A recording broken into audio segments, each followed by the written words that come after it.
For Al and Jane Sines, life has always been centered around ministry. They even met at church in Hyattsville, Maryland, where Al sang in the choir. Al and Jane married and settled in Maryland, where Al started a dental practice. They intended to raise their family and live a typical American life, but a single phone call changed everything. One morning, the phone rang, and we both were still asleep. It was on a Sunday morning. Ted Webster, who had been a pastor at the Hyattsville church, called, and I answered the phone, and he said, "Jane, ask Al if he would be willing to go to Benghazi, Libya, and be the dentist there in a new hospital we're opening." And I woke Al up, and I said, "Hey, this is Elder Webster on the phone, Al. He wants to know if you'd be willing to go to Benghazi, Libya, and be the dentist there." And he said, "Yeah, tell him yes, we'll go."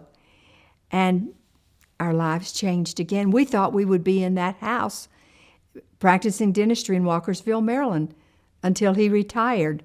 But the Lord just picked us up and took us to Benghazi, Libya.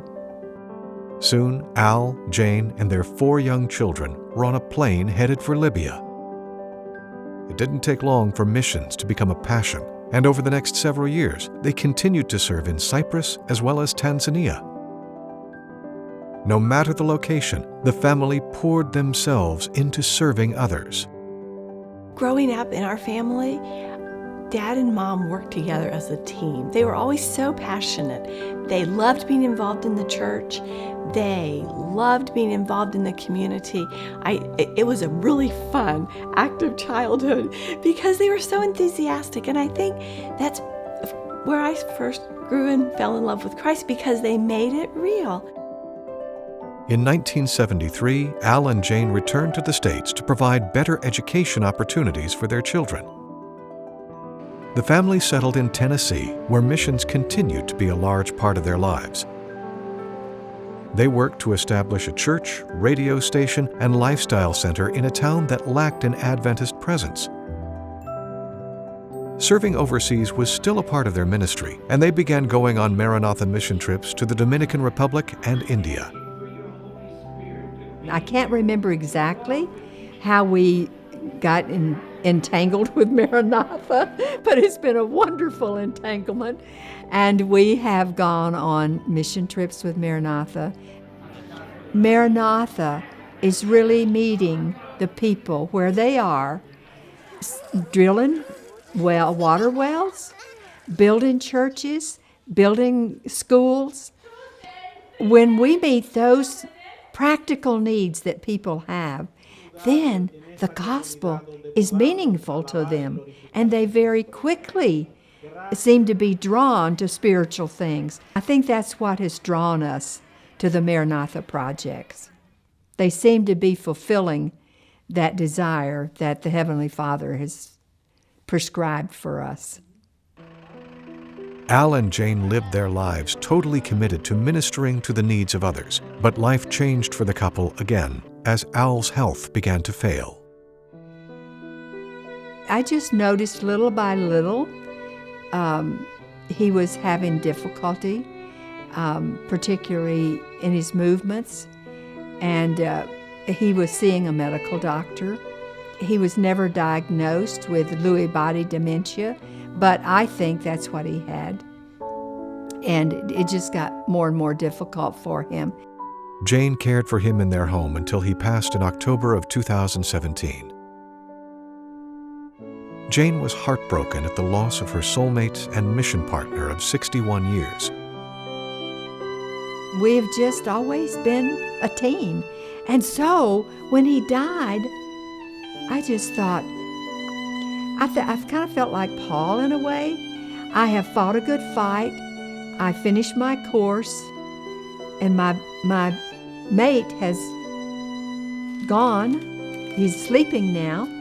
He can't help me. You know, I've done my duty, you might say, or what. I just felt like I was not going to be able to do anything else without him. And I just kind of sat and cried, to be honest with you. Missing him and missing the connection we had together with my Heavenly Father.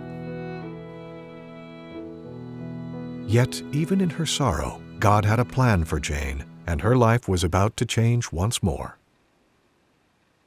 A few months after Al passed, a piece of mail sparked Jane's interest. I got Maranatha's newsletter, and it had the story of Lena, a lady living on the island of São Tomé. And my heart just went out to her.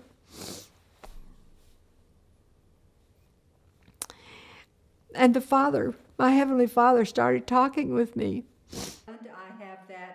Jane called the Maranatha office to see how she could support the work in São Tomé, and also shared what she had seen with her children.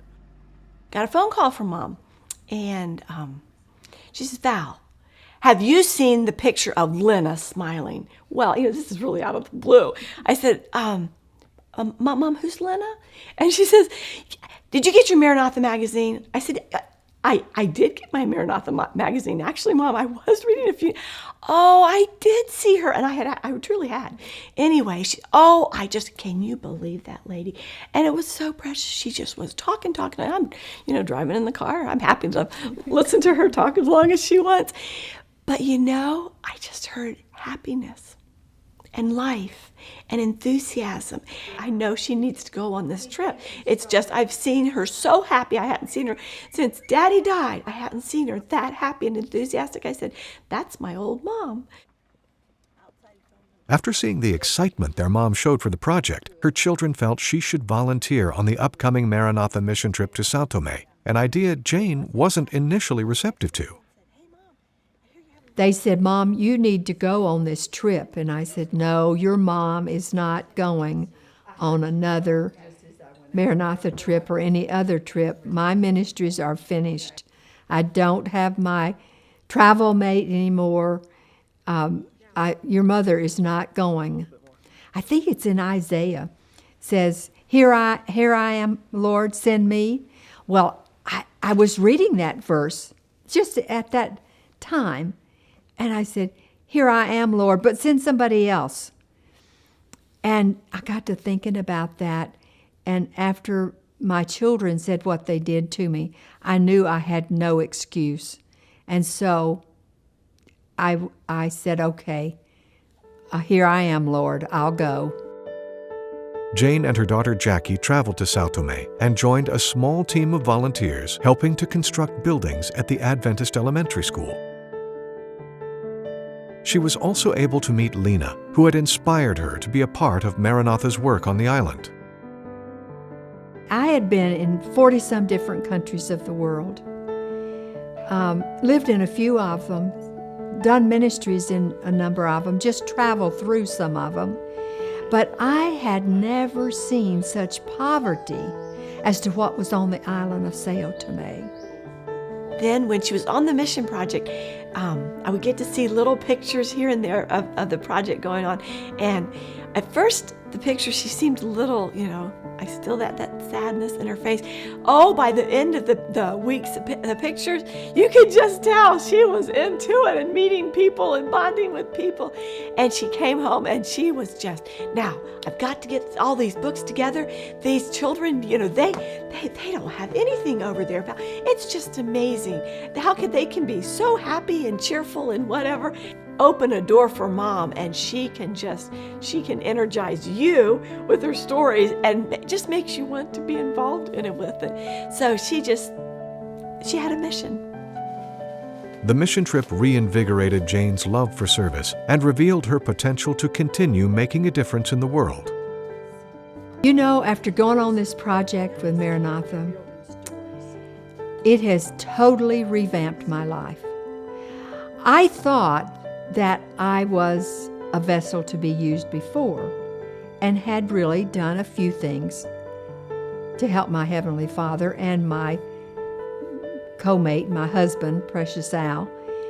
But now, every waking moment, if my phone rings before we hang up, if it's somebody from India or the Philippines or a business call, whatever it is, they know about my Heavenly Father before we end the conversation. I think it's two reasons why I'm this way now. One is I am anxious to be with my sweet, precious Al again. And I'm also very, very anxious to meet Jesus face to face. So, my life has just been in turmoil ever since I went to São Tomé.